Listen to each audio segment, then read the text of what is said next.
This is ChangeMakers with Katie Gore, finding the right solutions for the affordable housing community.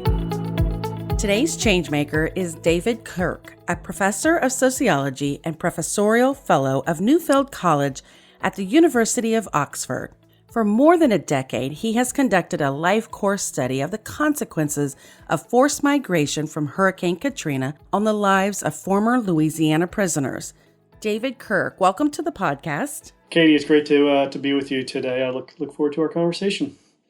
Thank you so much for joining me because you're really a unique inclusion within the ChangeMaker series that we've been doing. And I want to go through some of the work that's been really quite groundbreaking. And Quadell, we know each other from a previous partnership in the pilot housing mobility program. But before we walk through that, let's just kind of go over the research you've done, what you're doing in the prisoner reentry space and the relocation space. I would say that a lot of people that are thinking about what is known as prisoner reentry and reintegration, the focus is on helping individuals, get back on their feet and turn their lives around. And, whether we're talking about, researchers like me or practitioners, that there tends to be a lot of focus on employment, for example, particularly in the research community, less attention for housing. And that has always been a bit peculiar to me, because when I think about the issue, if somebody doesn't have a place to put their head at night, then it makes it that much more difficult to do all the other things that they need to do, like get a job or access drug treatment or try to repair broken relationships. So it all kind of starts with housing. And so a lot of my attention has been focused on that issue and the things that contribute to people falling back into criminal behavior and recidivism. A lot of it starts with an inability to find stable housing. And so, I've done a lot of research on that and can certainly talk with you about that today. But, that's kind of my background with kind of the combined issue of prisoner reentry and housing. But I can, I'm certainly, anxious to tell you about some of my particular work whenever you're ready. So let's start real basic here, because why would people who have this experience in their life, why would they not be able to find housing? Because I'm not sure if many people realize the housing regulations often prevent somebody from being eligible. So first, start real basic there. Yeah, well, I think there's lots of barriers to housing for people that are coming out of prison. I mean, so there's certainly policies in place that prohibit people from accessing, for example, housing vouchers or public housing. There's certain types of offenders, particularly, given the war on drugs, people that have those types of convictions on their record, in many cases are prohibited from accessing vouchers or public housing. Interestingly, the federal government during the Obama years produced these short 2-page documents or so about what they called reentry myths. And one of the myths was that if you have a criminal record, you are definitely barred from any kind of public housing, and that's not the case. It's true with certain types of offenders, and like I said, drug offenders is one example of it. But by and large, there is discretion among public housing authorities in terms of providing housing for people with criminal records. But I think because there's this myth about being totally barred from it, a lot of people with criminal records don't even seek, for example, housing vouchers. But you certainly know better than I would. But even for people without criminal records, even if they are eligible for public housing or vouchers, that doesn't mean that they can necessarily access it. I think the data that I've seen is only about 1/4 of people that are eligible for federal housing assistance actually get it, and they're stuck on waiting lists for years and years and years and years. So that's a rambling way of saying that, some people with criminal records are barred from public housing. Some are probably on waiting lists, and some are just going to assume that they will never be able to access it for whatever reason and don't even bother trying to apply for it. But, it's not just public housing, government-funded housing. It's also private housing. Obviously people that don't have a lot of job experience or recent job history, find it hard to get a job and to generate an income. And when you don't have any income, it's hard to get housing. And even for those individuals that do have income, they're facing stigma in the housing market. In my experience working with landlords, oftentimes they are most concerned with having a tenant that can pay rent, and then after that, perhaps secondarily is making sure that the person is quite safe to be around. But still, that stigma does, whether consciously or unconsciously, does play a role with when somebody's trying to secure housing. And then I'll add kind of one final barrier to housing for people with criminal records that may be less familiar with some of your listeners in the housing community, and that's parole policies. And it's not in every state that I'm going to mention, but it's in some states where people coming out of prison are legally required to return to their former county of residence.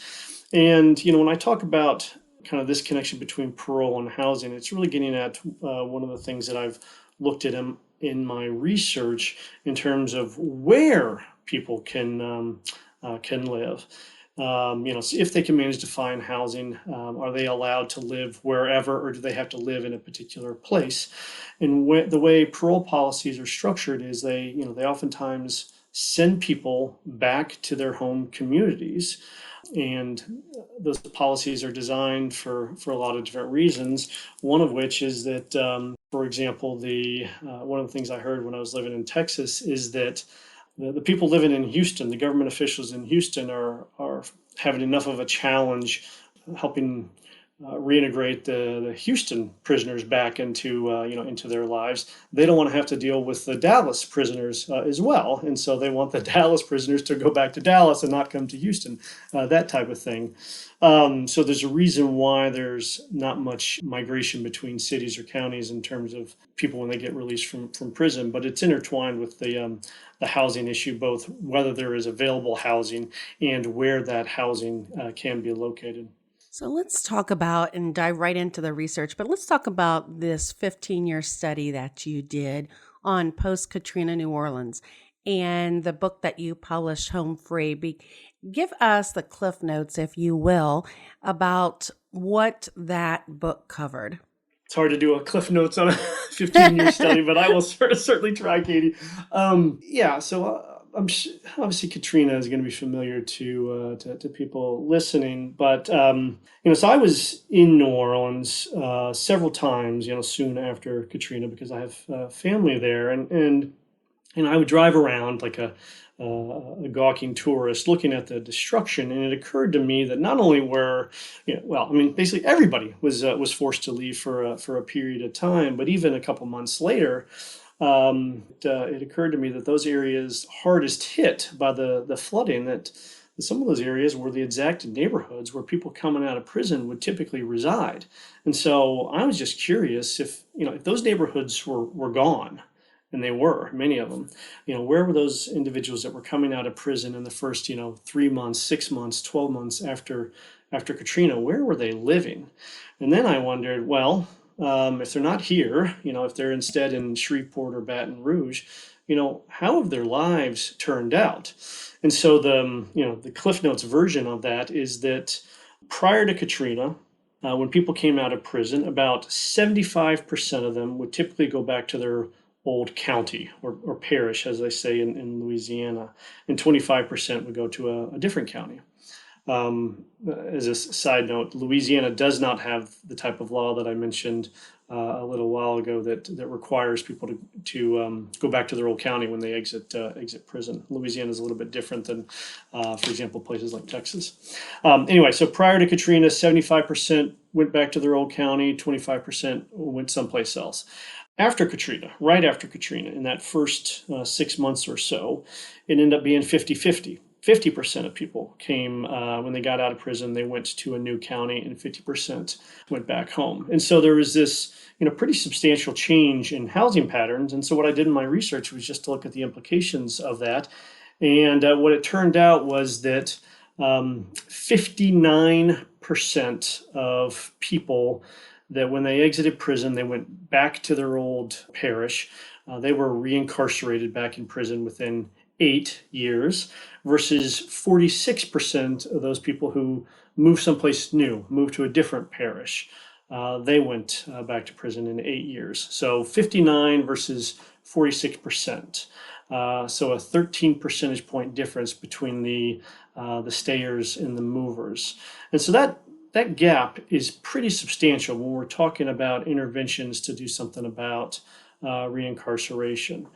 And just to add a little bit more data to that. So when I say 8 years, what I did was, I kept on asking the Louisiana prison system for more and more data. And I was ultimately following people through their criminal records for 8 years. But every year I would kind of update my results. So after the first year, that gap was just a little bit smaller. It was 13% reincarceration among the movers versus 25% among the stayers.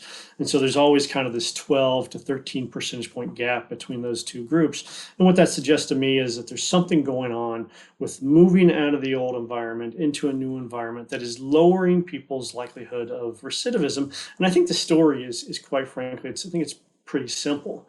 When people move to a new environment, they are, less exposed to the kind of criminal peers that may tempt them into criminal behavior or drug use, and they're also less exposed to the type of conflicts that that would get them into trouble with the law and lead them to violent criminal activity. And so, kind of a separation from an old environment turned out to be a good thing for many individuals, and that is despite the phenomenal tragedy of Katrina and how hard it was for so many people to deal with that. So it turns out that moving seems to have made a difference in the lives of the people coming out of prison right after Katrina.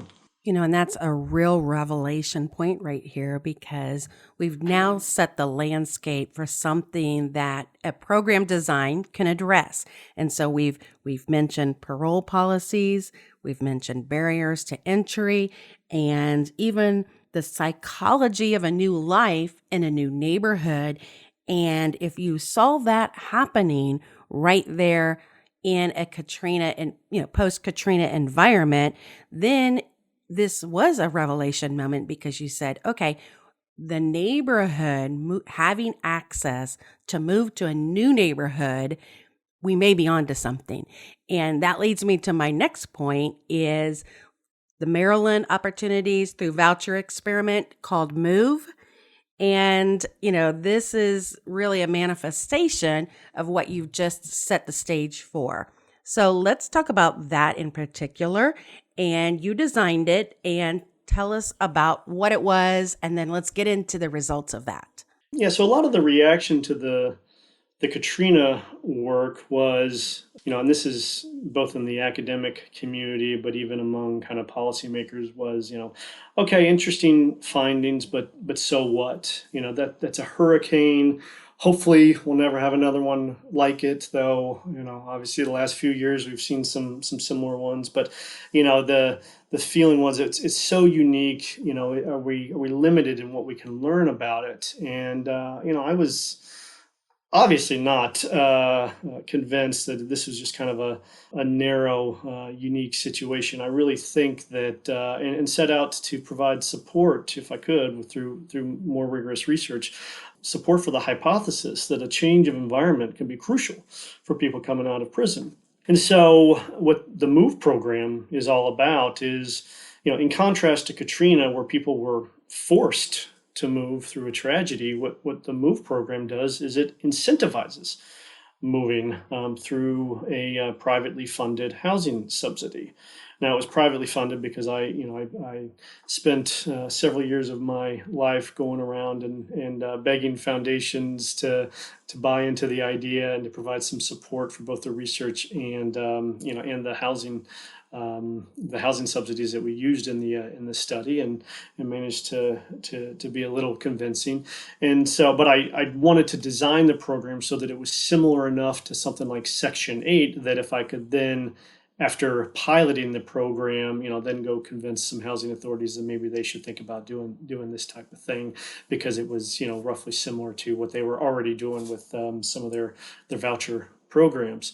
But in a nutshell, what I would do is I entered into a partnership both with the Maryland prison system and Quad-L Consulting. And what we would do is we'd ask the prisons. These were 4 prisons right around kind of the area between Baltimore and Washington, D.C. We'd ask them for a list of the people that were originally from Baltimore or Prince George's County, Maryland, kind of 2 of the urban areas in the state of Maryland. We'd ask them for lists of the prisoners that were originally from those areas who were about to exit from prison, and then we'd say, all right, can you?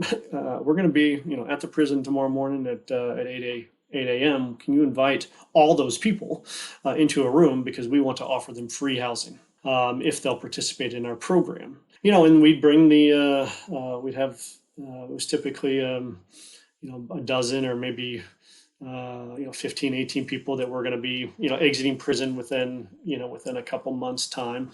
We bring them into a room and say, we're going to offer you free housing. This isn't a scam. This isn't a joke, but I do want to tell you one important part of it. If you want to sign up for the program, we're going to flip a coin after we leave the room here, and that coin is going to decide if your housing is going to be located in Baltimore or in Prince George's County. And it's a totally random process, but we want you to invite you to participate in an experimental program to see how your lives and everybody else that participates, how they turn out, depending upon what kind of environment they're living in. And almost everybody that we invited to participate signed up for the program. And the very few that didn't sign up were the ones that already had some kind of housing situation arranged, post release. They already knew where they were going to live. I think the interest in the program was really a function of the fact that one, people are desperate for housing, sort of coming out of prison. And 2, they are oftentimes looking for an opportunity to go someplace different. Not always, but both from my research and even some earlier research done by the Urban Institute, we know that people exiting prison recognize that going back to their old neighborhood can be a really deleterious thing for their lives. And so they're looking to get out of the old neighborhood and move someplace else. And so I think the combination of not only the subsidized housing, but also an opportunity to move someplace different, at least for half of them, was rather appealing to the people that participated. So we'd recruit them a few months before they were about to be released, and then case manager from Quad-L Consulting would both go back inside the prisons to meet with individuals to understand their housing needs, and then work with our participating landlords to get them placed into housing. And the key requirement was that their options were, if we flipped the coin and it said they needed to go to Baltimore, then we'd try to find housing for them in Baltimore. So do you think in theory this experiment can be replicated? So, to be clear, we started out with a small pilot project. We had roughly 50 individuals that participated.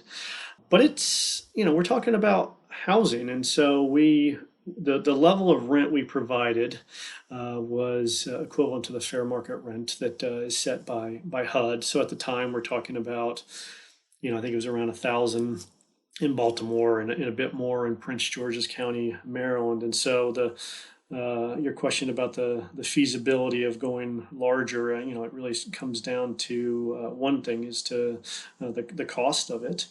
The other thing is that I would caution against the idea of doing it for everybody coming out of prison for a couple different reasons. One, just the sheer volume of people coming out of prison. I think we want to caution against reconcentrating social problems. I think hopefully we've learned by now the dangers of concentrating social problems all in a confined space. And I would I would not want to advocate for example, releasing people from prison all into the same apartment complex. Everybody from Baltimore, just put them in the same apartment complex in Prince George's County, Maryland. I don't think that's a good idea. So I think if the program is implemented more in the future, I think it should be targeted at those individuals who are at risk of recidivism. I will say that, when we, because it was a pilot test, we did not set any kind of exclusions on who could participate in the program, with the one exception being that we initially decided to just implement it in men's prisons and not women's prisons. So it was just men in the sample, but the age range was something like 20 to 60, and I can tell you that the people that were in their 50s and early 60s, they were at very low risk of recidivism, even if they had done some pretty heinous things in their life, just because they had aged out of crime. And so even though we put them into housing, they didn't necessarily need it in the sense that it would lower their risk of recidivism. They needed it perhaps in a morally and ethical sense of trying to help people get back on their feet. But whether they had housing or not was not going to really influence their likelihood of going back to prison much. And so when we talk about, if we have a finite amount of money and we want to avoid reconcentrating people, in the same apartment complex, I think the idea would be to, maybe combine, enrollment or eligibility in the program with some kind of risk assessment to see who could really use it, and to run, not a program for the 600,000 people coming out of prison each year in the United States, but some smaller subset of it. That is just a fascinating study. All right, we're going to have to take a break right here, but coming up in the second part of my chat with Oxford's David Kirk, the professor of sociology shares some of the differences he sees between affordable housing in the United States and in Europe. The thing about European countries, to some extent the UK, but even more so with, for example, the Scandinavian countries, is they have, much greater investment in their welfare systems and much greater investment in housing. Thanks for listening to ChangeMakers with Katie Gore. To find out more about Katie, go to quadel.com. That's QUADEL.com. This has been a production of Forbes Books Radio.